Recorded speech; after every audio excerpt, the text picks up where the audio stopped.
going through it, so I did a story. So here's the story. She woke up in front of a tall building. It looked old and run down.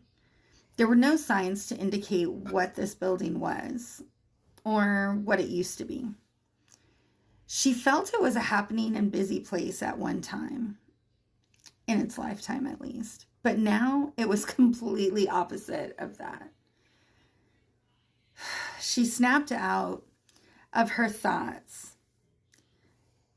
She wanted to pull in her strength so she could open the door to this once happy place, but now it was scary and mysterious. When she reached for the door, it was gone.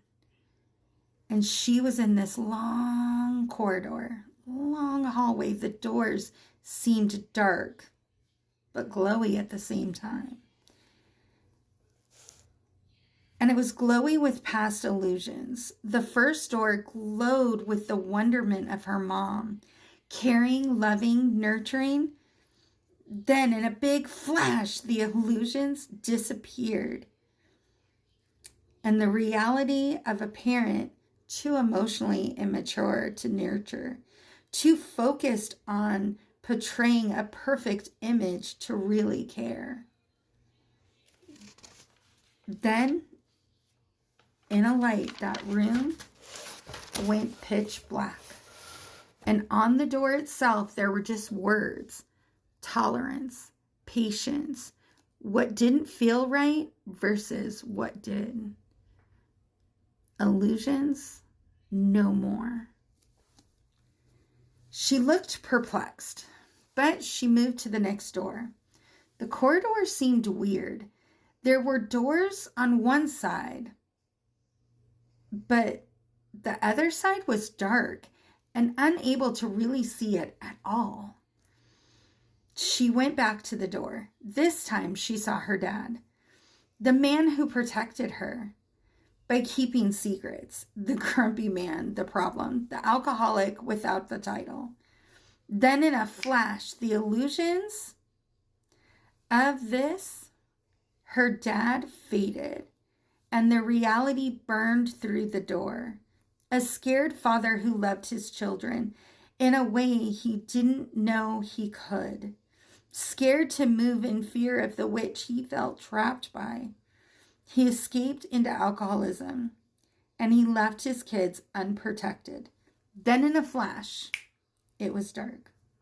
The words etched on the door: true unconditional love. Illusions hurt. Hiding pain traumatizes all. A simple hug can erase a day. She sat for a minute, tears filling her eyes. It's been a while since I've seen you. Since I've seen you, Dad, I miss you. She held on to her heart. Time for the next door. She knew she had strength after seeing her dad, so she knew she could get through it. The next door, her brother. The room filled with mystery, and his art circled. The accolades of his accomplishments, the children and his wife on pedestals. Then in a flash, the reality, the struggles hidden, his health highlighted for mom's satisfaction, but his pain invisible to others. This collapsed her. Laying on the floor, I never helped. I never knew. But then her other brother, his illusions circled around her. Him constantly hiding who he was, pretending became his reality. Then in a flash, he was left to walk away from the reality of pretending to be the problem. She felt broken. We were all competing. We were all competitions to each other. Always needing to protect mom by yelling at each other. She didn't know how long she was on the floor sobbing. But she got up and reluctantly she looked at the next door. No more images, just the words. Struggling to survive any means necessary. She sat and thought, how much more? How many doors? I don't know if I can take it anymore. I feel broken. I feel like I'm breaking. She gathered her strengths and went to the next. It was of her husband, now ex, but he still helps a lot, especially financial. She stared at the door with her eyes closed, hoping the images would just pass and she could focus on the words left on the door, but no such luck. There were no words on the door until she looked. She tried to trick the door by closing her eyes halfway through, but the door just paused. She took a deep breath and told herself, "You can do this." She opened and she saw the images similar to her mom's, the high school sweetheart, love of her life, but the flash of reality showed her the work she did to earn the small crumbs. Her being reminded that no matter what she did, it was never enough to keep him faithful. She worked for love, but never felt enough or worthy. But that isn't the reality. In reality, she was enough. He had struggles and past traumas. She worked hard to try to resolve them, but they were not hers. So no matter what she did, they were always there. But now she knew they weren't hers. The words on the door, "You are worthy. You are enough.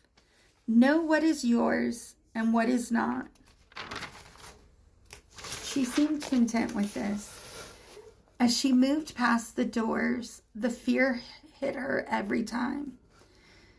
She wanted to give up, but she learned this. These are just lessons I have learned in my life. Fearful, yes, but I have always made it through. I always will. As she sat thinking of fear, either from the past or from the unknown door yet to be revealed, it was just an illusion itself, something that limited her, something that stopped her. By this time, she started to hear joy and laughter. And not that fake kind she was used to, but actual happiness. She wanted to get through so she could find that happiness. But no matter how hard she rushed, the door took the time it needed. Not what she wanted, but what she needed. She also noticed that the darkness on the other side started to open up just a bit. And there she saw her kids just living life. Slowly, she started to notice she was there too. But was she enjoying these moments? Or was she too focused on the door? She stopped herself and pulled in her determination and her grit.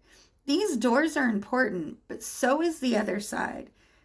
I either move through life ignoring the past and the future, or I focus so much on the past and the future, I ignore the now, but no more. I will find the balance.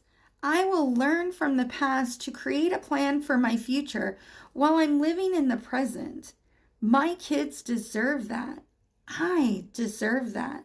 They are worthy of a present healing mom. And I owe it to myself because I am worthy. I am special. I am amazing. I could go on all day, but I have a life to live now. Thankfully and gratefully to be past the building of delusions and into the reality of life. Sending love.